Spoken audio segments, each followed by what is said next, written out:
When e-readers burst onto the literary scene, there was excitement at the potential to download and carry thousands of books in your pocket electronically. Many predicted the demise of the paperback and the hardback. But the obituary for the traditional book may have been written prematurely. New figures show that sales are up for the first time in 8 years, while electronic book sales have stalled. We'll discuss why in a moment. First, though, we asked some readers whether they preferred a traditional book or a digital one. I think from a traditional book you get to hold the real book in your hands, you get to see the pages. I think it's far more of an enjoyable experience. And so for me, yeah, traditional books every time. I can certainly see the use of ebooks, particularly for sort of technical manuals if you're travelling or something. But yeah, I don't really see the appeal of them for leisure. Obviously, I'm a young person, so for me, it's better to buy books from the charity shop. But also at the moment, I'm about to go travelling, so obviously a Kindle will be really useful for that. I prefer traditional books. I like the feel of them. I like the smell of them.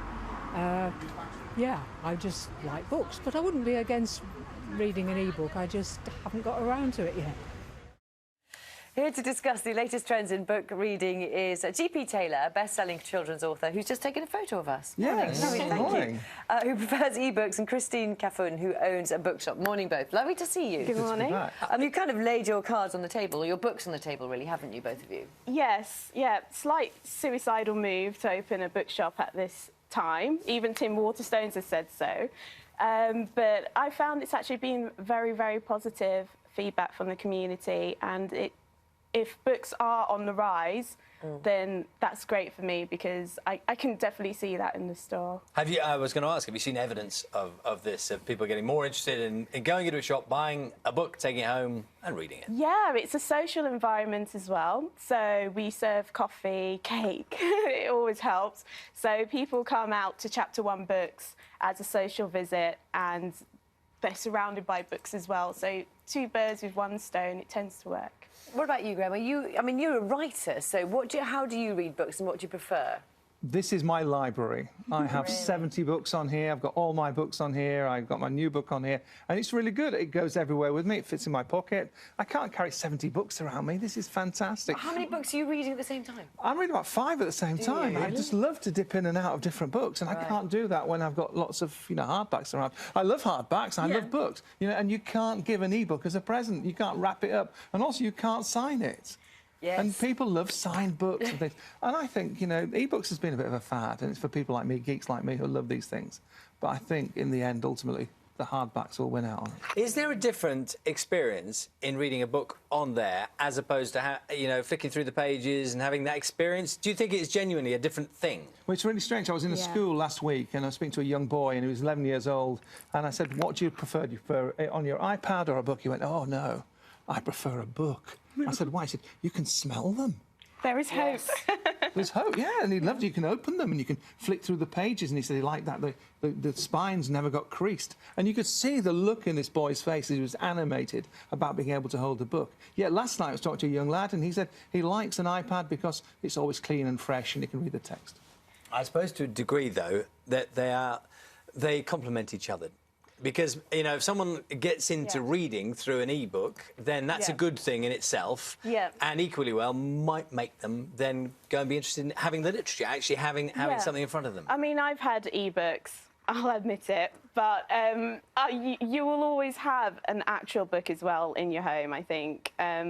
Most people enjoy both. So if you're into reading, you've got the practicality of e-books, but I don't think it will replace the hardback or the paperback. It's interesting because, some people have a book in both formats as well. It's not like they just have it on one format. Yeah, the same book, exactly, yeah. You do the same? I do. I admit I have e-books and I have hardback books of the same book. Why? I don't know. I just need to have them both. When you're writing, do you have... maybe that's changed over the years. Do you have an image of someone with your story? And is that image the book, or has that adapted as well in your own mind as you're putting words to paper? Well, when I wrote my first book, all I wanted to do was get on a train and see someone holding my book. See? And I got on a train between Scarborough and London, and there was a man holding my book. And I went up and tapped him on the shoulder and said, I wrote that. Did you? Yeah.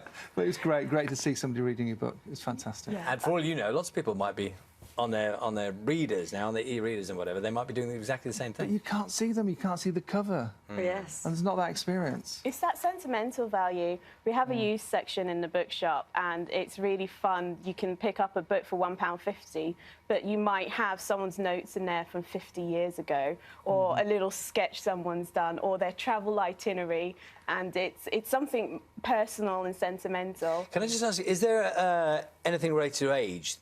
I mean, Graham said very openly he has a lot of books on his e-reader. He's of a certain age. I mean, is there a generational difference between how we consume literature? I don't think so, no. It's you as a person, I think. If you find the practicality side of having everything on an e-book, and when you're travelling around, getting on and off of planes and packing your bags and things, that's very useful. I don't think it's a age thing. Although lots of young children, you see them with the iPads, they have the finger and they know what to do.